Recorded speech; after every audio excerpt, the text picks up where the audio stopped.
ఓం సదాశివసమారంభాం వ్యాసశంకరమధ్యమాం అస్మదాచార్యపర్యంతాం వందే గురుపరంపరాం. జ్యోతిషశాస్త్రాన్ని భావితరాల వారికి ప్రసాదించిన ఋషుల యొక్క పాదపద్మాలకి నమస్కారం చేసుకుంటూ, అలాగే నాకు ఈ జ్యోతిష విద్యను నేర్పిన గురువర్యులు జ్యోతిష బ్రహ్మ కీర్తిశేషులు శ్రీ ఏరంకి సూర్యనారాయణమూర్తి గారు, సూర్యశ్రీ దైవజ్ఞ గారి యొక్క పాదపద్మాలకి నమస్కారం చేసుకుంటూ, ఓం శ్రీ మహాగణాధిపతి నమః, శ్రీ గురుభ్యో నమః, హరి ఓం. వీక్షకులందరికీ నమస్కారం. ఆగస్టు నెల 17వ తారీఖు లగాయతు ఆగస్టు 23వ తారీఖు వరకు ఉండేటువంటి గ్రహగతుల ఆధారంగా ద్వాదశ రాసుల వారికి ఈ వారం ఏ విధమైనటువంటి శుభాశుభ ఫలితాలు కలగబోతున్నాయో ఈ కార్యక్రమం ద్వారా తెలుసుకుందాం. అందులో భాగంగా ఈ వారం ఉండేటువంటి గ్రహగతులను గమనిద్దాం. ఈ వారంలో మిథున రాశి యందు గురుగ్రహం యొక్క సంచారము, కర్కాటక రాశి యందు శుక్రబుధుల యొక్క సంచారము, సింహరాశి యందు రవి కేతువుల యొక్క సంచారము, కన్యయందు కుజుడు, అలాగే కుంభరాశి యందు రాహు యొక్క సంచారము, మీనమందు వక్రించి ఉన్నటువంటి శనేశ్వరుడు, ఈ గ్రహ సంపత్తి కనబడుతూ ఉన్నది. అలాగే చంద్రుడు ఈ వారంలో వృషభం, మిథునం, కర్కాటకం, సింహరాశులు ఎందు సంచరించబోతూ ఉన్నారు. ఇటువంటి పరిస్థితుల్లో ద్వాదశ రాశుల వారికి ఏ విధమైనటువంటి ఫలితాలు కలగబోతున్నా తెలుసుకుందాం. వృషభ రాశి వారికి ఈ వారం మధ్యస్థమైనటువంటి గ్రహస్థితి గోచరిస్తూ ఉన్నది. ఈ రాశి వారులలో దీర్ఘ సంచార గ్రహాలు మరియు చంద్రుడు, కేవలం 4 గ్రహాల తాలూకు శుభ ఫలితాలు ఉన్నాయి. అనగా మిగతా గ్రహాలు గతంలో ఎక్కువ సంఖ్యలో అనుకూలించేటువంటి రాశిగా ఉండేటువంటిది ఇప్పుడు ఆ ప్రభావం కొంత తగ్గింది. అలాగే ప్రత్యేకించి అర్ధాష్టమ రవి యొక్క స్థితి ఈ రాశి వారులకి ఈ వారం లగాయతు ఏర్పడింది. అంతఃక్లేశం గృహశ్చిద్రం సౌఖ్యహానిమ భోజనం అన్నది శాస్త్రం. ఇక్కడ చతుర్థ స్థానమందు రవి, చతుర్థ స్థానమందు కేతువు సంచరించడం వల్ల విద్య, ఉద్యోగ, కుటుంబపరమైనటువంటి విషయాలు కొంత ప్రభావితమవుతూ ఉంటాయి. అలాగే కొంతమంది చూడండి, విహారయాత్రలు, వినోదయాత్రలు వేసుకుంటూ ఉంటారు, తీర్థయాత్రలు చేద్దామని సంకల్పం చేస్తూ ఉంటారు. ఇటువంటి వార్లలో ఇలా కుటుంబంతో మన ప్రోగ్రాము, అక్కడికి వెళదాము, ఆ ఫంక్షన్ అటెండ్ అవుదాము అనుకునేటువంటి వార్లకి ఆ ప్రయాణాలన్నీ వాయిదా పడేటువంటి పరిస్థితి, లేదు కుటుంబ సభ్యులతోటి తగినటువంటి సమయాన్ని కేటాయించలేనటువంటి పరిస్థితికి ఈ గ్రహస్థితి కారణమవుతూ ఉంటుంది. ఇక్కడ ప్రత్యేకించి ఎక్కువగా ఉద్యోగ సంబంధమైన, వ్యాపార సంబంధమైనటువంటి విషయాలలో ఎక్కువ సమయాన్ని వెచ్చించేటువంటి పరిస్థితులు ఈ రాశి వారులలో కనబడుతూ ఉన్నాయి. అంతేకాకుండా అటు గురుని యొక్క ఆనుకూల్యత, అలాగే శనేశ్వరుని యొక్క ఆనుకూల్యత, రాహు యొక్క ఆనుకూల్యత, అలాగే చంద్రబలం, ఇవే ఉన్నాయి. కాబట్టి ఆర్థిక పరమైనటువంటి లోటు ఏది కూడా ఈ వారంలో ఉండదు. కానీ ఎక్కడో ఒక చిన్న వెలితి కనబడుతూ ఉంటుంది. ఇంకా మనకి పూర్తి స్థాయిలో ఇంత రిజల్ట్ రావాలి, లేదా ఇంకా మనం కష్టపడ్డదానికి ఫలితం వస్తుందేమో అనేటువంటి ఆశ ఎక్కువగా ఉంటుంది. తృతీయ స్థానమందు శుక్రబుధుల యొక్క సంచారం ఏదైతే ఉన్నదో అది మనిషిని మానసికంగా కొంచెం భయపెడుతుంది. ఏం జరుగుతుంది, అది భయం అనుకోవచ్చు, లేదా క్యూరియాసిటీ అంటే ఆతృత అనుకోవచ్చు. ఏదైనా సరే ఒక రకమైనటువంటి భావావేశం అనేటువంటిది ఉంటుంది. ఏం జరుగుతుంది అనేటువంటి క్యూరియాసిటీ కూడా ఉంటుంది. ఇది వృషభ రాశి వారులలో ఈ వారం ఎక్కువగా కనబడుతూ ఉంటుంది. అలాగే పంచమ స్థానమందు కుజుడు కూడా ఆలోచనల్ని రెట్టింపు వేగంతో పరిగెట్టనిస్తాడు. అంటే మనం పలానా పని చేద్దాం అనుకునే లోపే 3-4 ఆలోచనలు వస్తాయి. ఇందులో ఏది చేయాలి, ఎలా ప్రారంభం చేయాలి అనేటువంటి సందిగ్ధత చాలా ఉంటుంది. ఇటువంటి సమయంలో పెద్దలు లేదా గురువుల యొక్క అనుగ్రహం చాలా ముఖ్యము. వారి యొక్క సలహాలు, సూచనలు పాటించండి. సొంత నిర్ణయాల కన్నా తల్లిదండ్రుల్లో, గురువులో ఎవరో ఒకళ్ళ ఐడియాలజీ మీద ముందుకు వెళితే ఈ వారం మరింత అనుకూలమైనటువంటి ఫలితాలు వస్తాయి. ఈ వారంలో ప్రత్యేకించి వృషభ రాశి వారు ఆరాధించవలసినటువంటి దైవము సుబ్రహ్మణ్యేశ్వర స్వామి. ప్రత్యేకించి సుబ్రహ్మణ్య కరావలంబం కానీ, భుజంగ స్తోత్రం కానీ పారాయణ చేయడం ద్వారా మంచి ఫలితాలు సంప్రాప్తమవుతాయి. ఈ వారంలో కలిసి వచ్చేటువంటి రోజు గురువారంగా చెప్పవచ్చును. అదృష్ట సంఖ్య 8, అదృష్ట వర్ణము లేత పసుపు రంగు. ఆగస్టు నెల 23వ తారీఖు నాడు మనకుండేటువంటి సంతానం తరించిపోయేటువంటి రోజు. సంతానానికి ఉండేటువంటి అనేక అరిష్టాలని తొలగింపజేసేటువంటి రోజు. లేదు సంతానోత్పత్తి కోసం ఎదురు చూసేటువంటి వారికి సంతానాన్ని కలిగించేటువంటి రోజు. దాన్ని పోలాంబ వ్రతం చేసేటువంటి రోజుగా చేస్తారు. దీనినే పోలాల అమావాస్య అంటారు. పోలాంబ వ్రతం అని అంటారు, పోలాల అమావాస్య అంటారు. ఇలా రకరకాల పేర్లతో పిలుచుకుంటూ ఉంటారు. ఈ అమావాస్యకి అంత పట్టు. శ్రావణ మాసం అంటేనే వ్రతాలతో కూడి ఉన్నటువంటి మాసం. అంటే ఆ మాసం మొదలుకొని శ్రావణ మాసము, అందులోనూ సోమవారము, ఇది శివకేశవులకు చాలా ప్రీతి అయినటువంటి రోజు.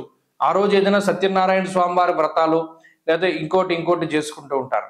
అలాగే ఈ శ్రావణ మాసంలో శ్రావణ మంగళ గౌరీ వ్రతాలు, వరలక్ష్మి వ్రతాలు, శ్రావణ పౌర్ణమి రాఖీ పండగ, ఇలా అనేకమైనటువంటి వ్రతాలు పండగలతోటి చాలా చక్కగా జరుగుతూ ఇందులో ముగింపు కూడా పోలాల అమావాస్య అనేటువంటి వ్రతాన్ని చేస్తే ఇది సంతానానికి చాలా మంచిది. దీనికి సంబంధించినటువంటి వృత్తాంతం అంతా కూడా ఇప్పుడు నెట్లో దొరికేస్తోంది. ఈ కథ, ఈ వ్రతం చేసుకునేటువంటి కథలోనే దాని సారాంశం అంతా కూడా ఉంటుంది.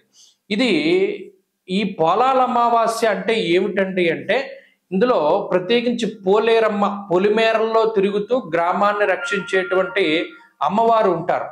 పోలేరమ్మగా పిలుస్తూ ఉంటారు. ఆవిడ ఏం చేస్తుంది అంటే ఊర్లోకి, పొలిమేరల్లోకి దుష్టశక్తులు అవి రాకుండా కాపాడుతూ ఉంటుంది మహాతల్లి.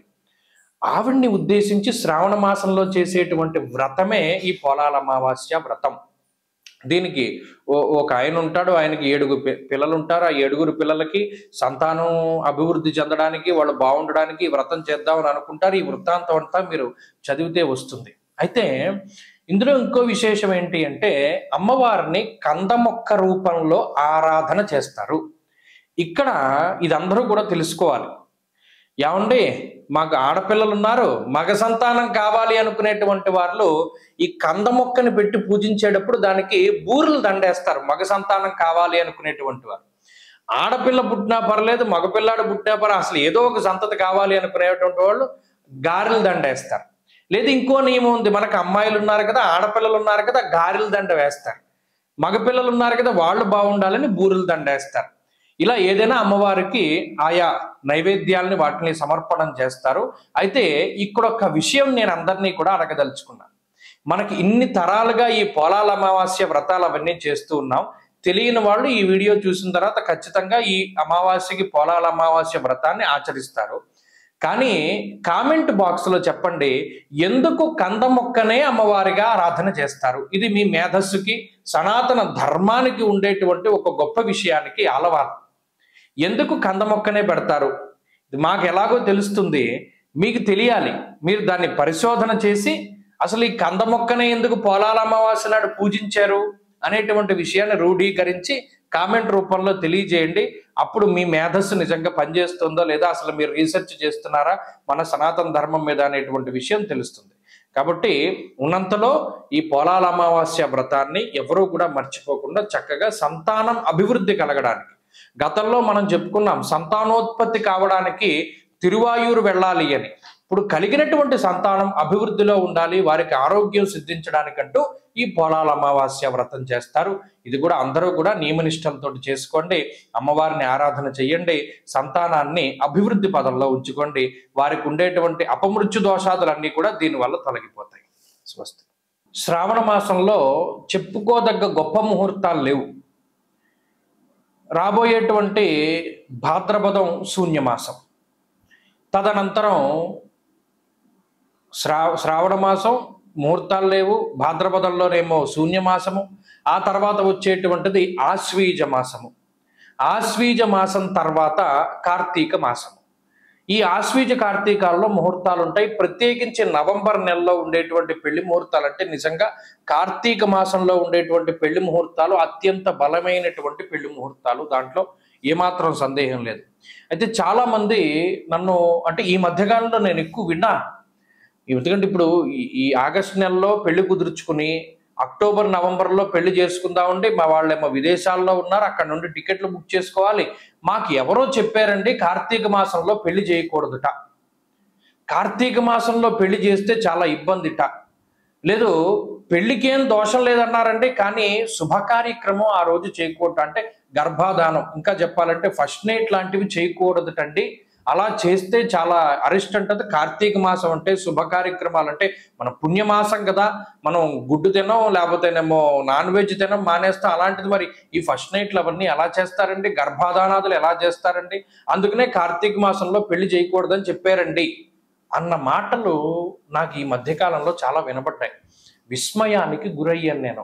ఏమిటిది, ఇంత వ్యతిరేకమైన ప్రచారం కనబడుతోంది. ఇంకొక ప్రచారం కూడా కనపడింది, అది ఇంకో వీడియో చేద్దాం అనుకున్నాను కానీ దానికి అంత అవసరం లేదు.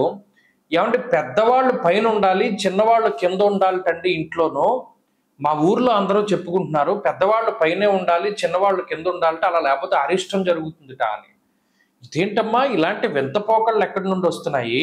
మీకు ఒక చిన్న సూక్ష్మం చెప్తాను వినండి.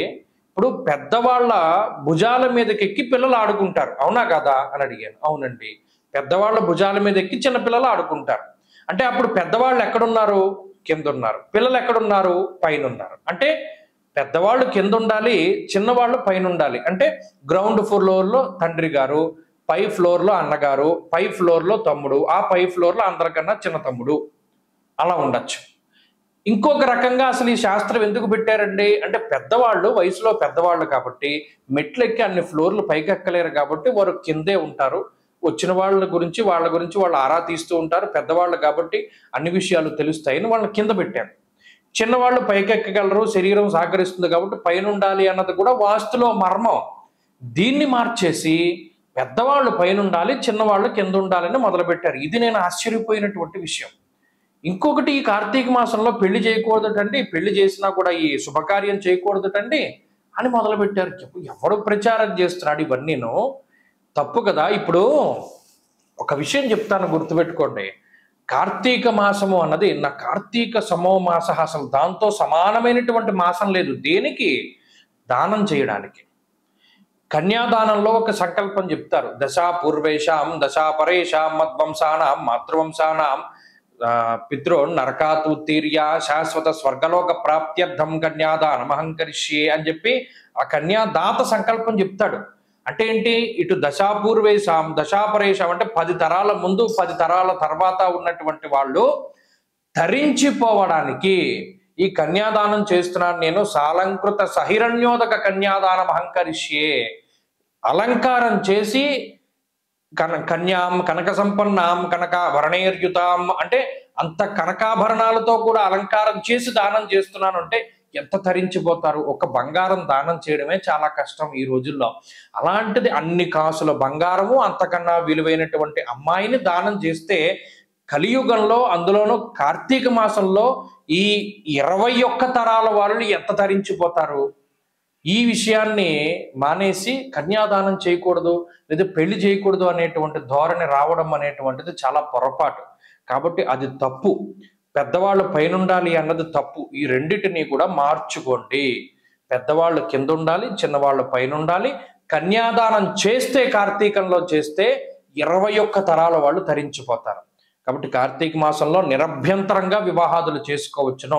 దానికి ధర్మపరమైనటువంటి కామానికి ఏ విధమైనటువంటి లోపము లేదు, ఏ విధమైనటువంటి దోషము ఉండదు. ఎందుకంటే సృష్టి కార్యం జరగాలి, అది ధర్మబద్ధంగా జరిగితే అసలు బ్రహ్మగారు ఉన్నదే అందుకు, సృష్టి చేయమనే మానవులను సృష్టించాడు. కాబట్టి చక్కగా వివాహాదులు అవి చేసుకోవచ్చును, ఏ విధమైనటువంటి లోపము లేదు. స్వస్తి.